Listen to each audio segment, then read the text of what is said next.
Hello every one. ഞാനിന്ന് എൻ്റെ ഹസ്ബൻഡിൻ്റെ പഴയ ഒരു ഷർട്ടുമായിട്ടാണ് വന്നിരിക്കുന്നത്. ഇത് നമുക്കൊന്ന് അപ്സൈക്കിൾ ചെയ്ത് നോക്കാം. ആദ്യം തന്നെ നമുക്ക് ആ കോളർ ഭാഗം ഒന്ന് കട്ട് ചെയ്തെടുക്കാം. ഇനി ആ ഷോൾഡർ ഭാഗത്ത് നിന്ന് ഒരു 14.5 ഇഞ്ച് മാർക്ക് ചെയ്തിട്ടുണ്ട്. അത്രയാണ് നമുക്ക് ലെങ്ത്ത് വരേണ്ടത്. അതിൻ്റെ താഴെ റഫിൾസ് ഉള്ള ഒരു ഡ്രസ്സാണ് നമ്മൾ ഉണ്ടാക്കാൻ പോകുന്നത്. ഇത് ജീൻസിൻ്റെ കൂടെയൊക്കെ പെയർ ചെയ്യാവുന്നതാണ് നമുക്ക്. ഇനി നമുക്ക് 2 സ്ലീവ്സും കട്ട് ചെയ്യാം.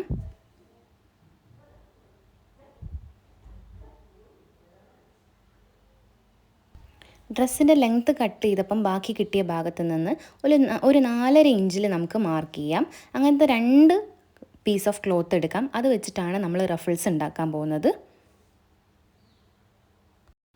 നമ്മൾ കോളർ കട്ട് ചെയ്തില്ലേ, അതൊന്ന് കുറച്ചൊന്ന് താഴോട്ട് നീട്ടി വരയ്ക്കുന്നുണ്ട്.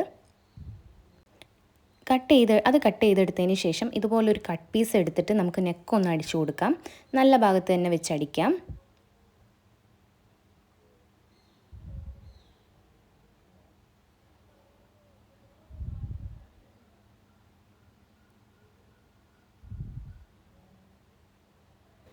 ഇപ്പോൾ നെക്ക് ഭാഗത്ത് കട്ട് പീസ് വെച്ച് അടിച്ചിട്ടുണ്ട്.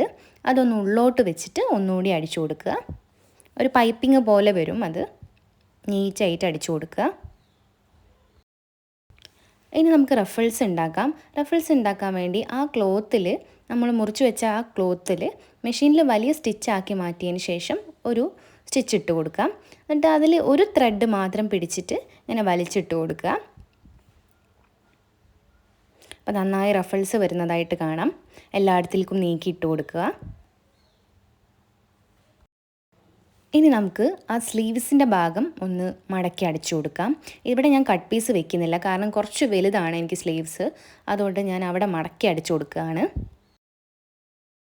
ഇനി നമുക്ക് റഫിൾസ് വെച്ച് കൊടുക്കാം.